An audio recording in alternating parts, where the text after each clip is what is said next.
이 로마서 13장의 바울 사도가 이야기했던 것처럼 또 칼빈이 말했던 것처럼 우리는 그 말씀에 따라서 분명히 이 권력이 잘못된 권력이 아니라 또 온 민족을 나라를 위해서 또 그 안에 속해 있는 우리 성도들을 위한 그런 권고이니 당연히 따라야 합니다. 그러나 그럼에도 불구하고 이렇게 예배를 드릴 수밖에 없는 이유는 바로 믿지 않는 사람들은 이해하지 못하는 영적인 그런 이유들 때문이죠. 먼저 우리의 예배는 단 한 번도 빠짐이 없이 하나님께 드려야 될 하나님께 대한 이 워십 서비스 봉사죠. 가장 최고의 가치를 하나님께 드릴 수 있는 수단이 바로 예배이기 때문입니다. 그리고 무엇보다도 예배를 갈수록 폐함으로 말미암아서 우리 영적인 황폐함이 있게 되어지기 때문입니다. 그래서 이 나라가 이 황폐가 되어가고 있는 그런 현실 속에서 과연 우리 기독교인들이 진실의 믿음을 가진 우리 성도들이 어떤 자세를 취해야 될지, 그래서 이러한 때에 우리는 이라는 그런 말씀의 제목으로 오늘 우리 서로 은혜 가운데 거하기를 간절히 소원합니다.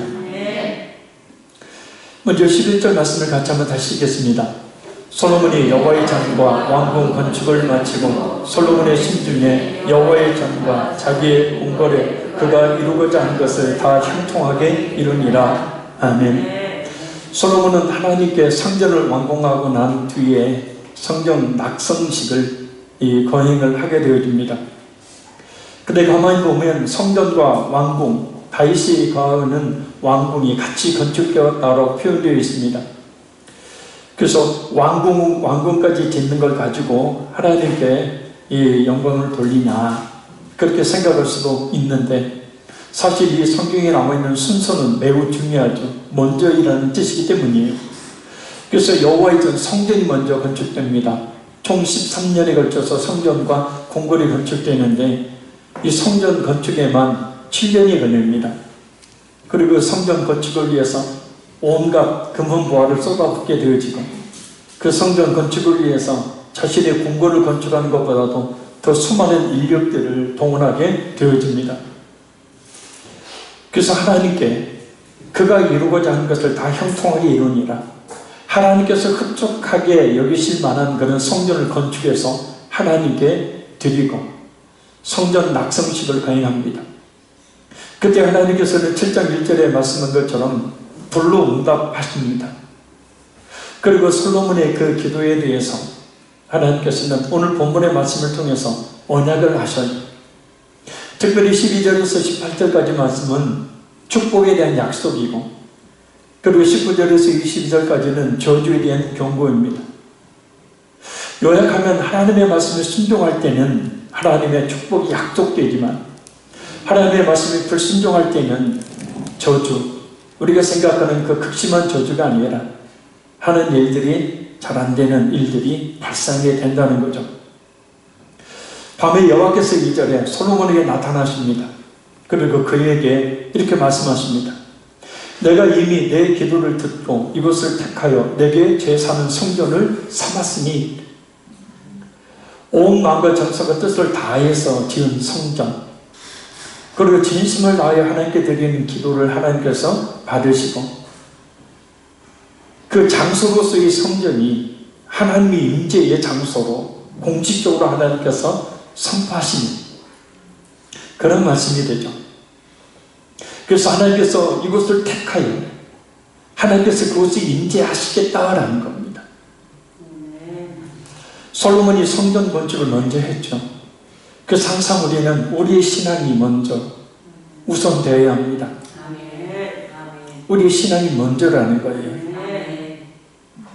그러면 일을 하지 말라는 거냐, 세상에 살면 살지 말라는 거냐, 그게 아니죠. 우선순위를 신앙에, 우리 신앙생활에 둬야 한다는 겁니다.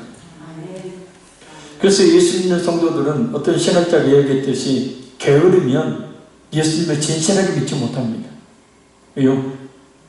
두 가지 삶을 살아야 되니까요.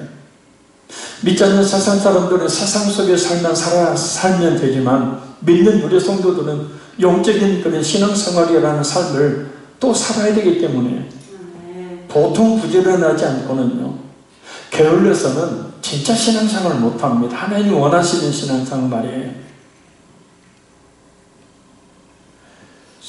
솔로몬이 후회되는 하나님의 뜻에 반하는 행동들을 하게 되지만, 그러나 지금 현재 이 상황 속에서 하나님은 솔로몬의 그 기도를 들으시고 그에게 응답을 해주시는데, 내가 제사는 성전으로 삼으셨다라는 말씀과 함께 전혀 앞뒤의 맥락과는 상관없는 듯한 그런 아주 긴밀한 그런 연결되는 그런 말씀을 하시는데, 그것이 바로 13절입니다. 우리 13절 말씀 같이 한번 다시 읽겠습니다. 혹 내가 하늘을 닫고 비를 내리지 아니하거나, 혹 메뚜기들에게 토산을 먹게 하거나, 혹 전염병이 내 백성 가운데 유행하게 할 때에. 아멘. 느닷없이 갑자기 하나님께서는 내가 하늘을 닫고 비를 내리지 아니하거나, 꼭 가뭄이 드는 것을 이야기합니다. 그럴 때 어떻게 해야 되냐? 두 번째는 혹 메뚜기들에게 토산을 먹게 하거나, 그리고 예전에는 열심히 씨를 뿌려 심었는데 싹이 올라옵니다. 또 곡식에 이 열매가 알알이 맺혀집니다. 근데 메뚜기들이 달려들어서 다 갉아먹어버리면 경제적인 큰 손실이 오게 되죠. 바로 병충해, 경제적인 손실을 이야기합니다. 그리고 세 번째는 전염병을 이야기합니다. 흑사병과 아울러서 오늘 우리가 겪고 있는 코로나19와 같은 그런 전염병입니다. 그것이 내 백성 가운데 유행할 때에, 지금 현 시국에 우리나라뿐만 아니라 전 세계적으로 벌어지고 있는 코로나19의 이 전염병이 유행하고 있는 이때에, 그래서 우리는 오늘 말씀을 통해서 우리가 이러한 때에 우리가 어떤 행동을 취해야 될지를 이 말씀을 통해서 다시 한번 깨달아야 된다라는 사실입니다. 그렇게 가뭄이 들고 병충해, 경제적인 큰 손실이 나고 전염병이 돌 때에 하나님은 이런 해결 방법을 제시하십니다. 14절 읽겠습니다. 내 이름으로 일컫는 내 백성이 그들의 악한 길에서 떠나 스스로 낮추고 기도하여 내 얼굴을 찾으면 내가 하늘에서 듣고 그들의 죄를 사하고 그들의 땅을 고칠지라. 아멘. 하나님께서는 그들의 죄악을, 그 죄악에서 돌이킬 것을 말씀합니다. 그리고 악한 길에서 떠나라는 말은 실제적으로 보면 우상숭배죠.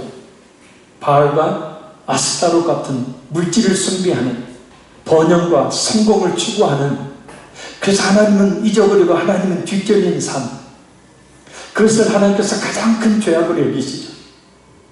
그래서 그런 악에서, 악한 길에서 떠나라고 말씀을 하시는 겁니다.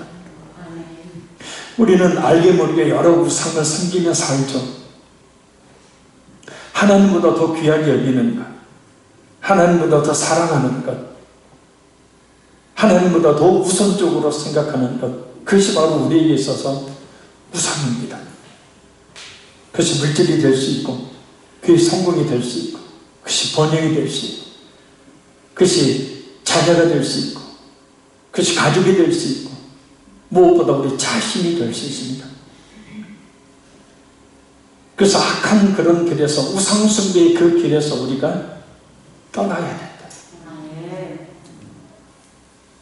코로나19를 해결하는 방법은 물론 정부의 방역에 힘쓰는 그런 노력도 있어야 되고, 우리 개인의 그런 노력도 있어야 합니다. 그러나 근본적으로 우리 모든 것들을 해결해 주실 분은 하나님이시죠. 요한계시록에 말하고, 요한계시록에 말씀하고 있던 총황생 말의 그런 심판, 전 세계 4분의 1이 죽게 된다는 그 말씀을 우리는 오후 집회 때 3번이나 살펴봤습니다. 그래서 악한 길에서 다시 하나님께 돌아오는 것. 아멘. 할렐루야. 아멘. 그래서 그래서 우리 신앙들이 먼저 회복되어야 되는 것. 물론 전 세계적으로 일어나고 있는 그런 일이지만 특별히 한국 교회가 철저하게 회개해야 된다. 우리가 철저하게 회개해야 된다. 나는 코로나 바이러스의 확진자가 아니니까 나와 상관없다. 그게 아니잖아요. 근데 나가지도 못하고 망하지도 못하고 경제적으로도 일도 없고 힘들고 어려움의 영향들을 우리 역시도 받으니 우리 역시도 그 대상에서 결코 제외된다 볼 수 없는 것입니다. 그래서 우리는 깨달아야 합니다. 나는 확진자가 아니니까 안심할 것이 아니라 왜 이 나라 가운데 또 전 세계적으로 이런 코로나19로 인한 환란이 있는지, 왜 그 피해가 내 자신에게까지 미치고 있는지 우리는 깊이 깨닫고 무엇보다도 우상숭배와 같은 길에서 떠나 하나님께로 돌아오는 우리 모두가 될 수 있기를 간절히 소원합니다. 두 번째는 스스로 낮추고 기도하여 라고 말씀합니다. 이 말씀을 거꾸로 뒤집어 보면 교만하다는 거죠. 스스로 높였다는 거죠. 이스라엘 역사를 보면 스스로 교만해지는 경우들이 수도 없이 많이 있잖아요. 번성하면, 하나님의 복을 주시면 교만해지는 것. 그래서 하나님이 교만해지지 말고 스스로를 낮춰라. 낮추는 방법이 뭐예요? 기도하여 그랬어요. 그러니까 이것을 또 역시 거꾸로 생각해 보면 기도하는 것은 스스로를 가장 낮게 낮추는 방법이요, 기도하지 않는 것은 하나님 앞에 자신을 높이는 교만한 행동이 된다. 믿지 않는 사람들은 이해할 수 없지만 영적으로 보면 분명히 우연은 없잖아요. 모든 게 필연이잖아요. 특별히 이 전염병과 같은 이 극심한 이런 환란은 분명히 하나님의 뜻이 있다는 겁니다. 그래서 우리 한국 교회가 전 세계에 있는 기독교인들이 깨달아야 됩니다. 외식적이고 형식적인 신앙생활, 인본주의로 가득한 교회, 그래서 하나님이 계실 수 없는 교회들의 모습들, 우리 교회는 그렇지 않은지, 우리 자신은 그렇지 않은지, 내 생각이 먼저지 하나님의 말씀이 뒷전이고, 이 상대들이 그랬잖아요. 하나님의 말씀은 그냥 늘 있고 듣는 말일 뿐이지, 그 말씀이 깊이 깨닫고 순종하는 모습들이 이스라엘 백성들은 없었잖아요. 그래서 그들은 때마다 일마다 계속되는 환난과 고난 가운데 살게 되었습니다. 한국교회의 물질 만능주의, 예배도 사람이 중심이 된 예배, 제가 예배 설교를 전공해서 그런 것이 아니라 어떻게 하면 성도들 기쁘게 할까, 어떻게 하면 성도들 은혜 받게 할까에 집중을 해서 하나님은 계실 수가 없는, 그 사람이 중심이 된 예배가 되니까 하나님은 계실 수가 없는 거죠. 그곳에 그 사람들이 중심이 된, 사람들이 영광을 받아버리니까. 예배뿐만 아니라 모든 신앙의 요소들 가운데 우리 자신이 정말 진실한 모습을, 진실한 믿음의 모습을 보이고 있는지 곰곰이 돌펴보고, 우리 자신이 먼저 회개의 무릎을 꿇고, 또 이 코로나19로 인하여서 이 나라 민족교회가 무릎을 꿇는, 그래서 하나님께 다시 돌아가는 은혜가 있으시기를 간절히 소원합니다.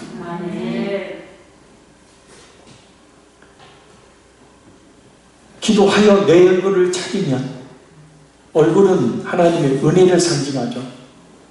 그러니까 그 하나님의 은혜를 갈구하면, 결국은 하나님의 은혜를 갈구하는 방법은 앞에 나와 있는 두 가지입니다. 악한 죄의 길에서 떠나는 것, 그리고 자신을 낮춰 겸손하게 하나님의 은혜를 갈구하며 기도하는 거죠. 그것이 곧 하나님의 얼굴을 찾는 행위가 됩니다. 그렇게 되어지면 내가 하늘에서 듣고 그들의 죄를 사하고 그들의 땅을 고칠지라. 할렐루야. 땅을 고쳐주시는 것이 먼저가 아닙니다. 그들의 죄를 사해 주시는 것이 먼저입니다. 그래서 하나님께서 그 죄를 사해 주시기 위해서 우리가 가장 먼저 해야 될 일은 바로 하나님 앞에 우리의 신앙을 돌아보며 철저하게 회개하는 것, 정말 진실한 믿음의 사람으로 하나님 앞에 다시 한번 서는 겁니다. 코로나19에 대해서 교회 나오는 사람, 교회 안 나오는 사람, 뭐 이런저런 이야기가 많습니다. 그러나 그런 것에 신경 쓸 것이 아니라 하나님 앞에 우리 자신이 어떤 신앙의 모습을 가지고 있는지 이번 이 환난을 통해서 우리가 철저히 한번 돌아보고 하나님께서 원하시는 진실한 신앙을 회복하면 우리 모두가 되어를 좀 믿습니다. 그래서 그렇게 깨닫고 회개하여 기도하면 하나님의 죄를 사하시고 이후에 바로 그들의 땅을 고쳐주신다는 것. 우리의 삶 역시도 마찬가지입니다. 우리의 삶 가운데 하나님의 축복의 삶이 들리면 먼저 오늘 말씀을 거꾸로 뒤집어서 올라가고 보면 하나님 앞에 지금 죄가 있다면 회개해야 되는 것이고, 그 죄가 혹시 우상 숭배는 아닌지, 악을 행하고 있는 것은 아닌지, 그 죄가 교만하여 하나님 없이도 살 수 있다고 생각함으로 말미암아 기도를 패하여 그러고 있지는 않은지. 이 기도 안 한다는 것은 여러분을 뭐 두들겨 말씀으로 두들겨 패려고 하는 것이 아니라 그것은 그 교만하기 때문 아닙니까? 내 힘으로 잘 살아왔고 또 앞으로도 그럴 것이니 굳이 하나님의 도움을 구할, 하나님의 은혜를 구할 필요가 없는 것이죠.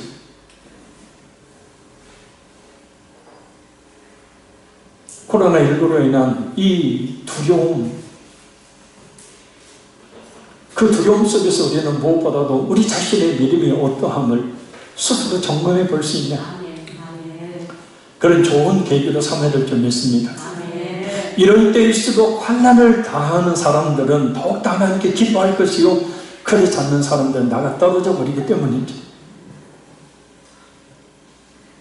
땅을 고친다는 얘기는 실제적으로 그 땅 위에 아까 뭡니까? 메뚜기가 다 갉아버려 황폐해진 그 땅이 하나님께서 회복시켜 주심으로 말미암아서 많은 곡식들이 있고 많은 그런 푸른 초장들이 있어서 또 그래서 많은 그런 짐승들이 거기에서 가축들이 먹어 가축들이 늘어나고 그래서 경제적으로도 풍성한 그런 은혜를 베풀어 주신다는 뜻이죠.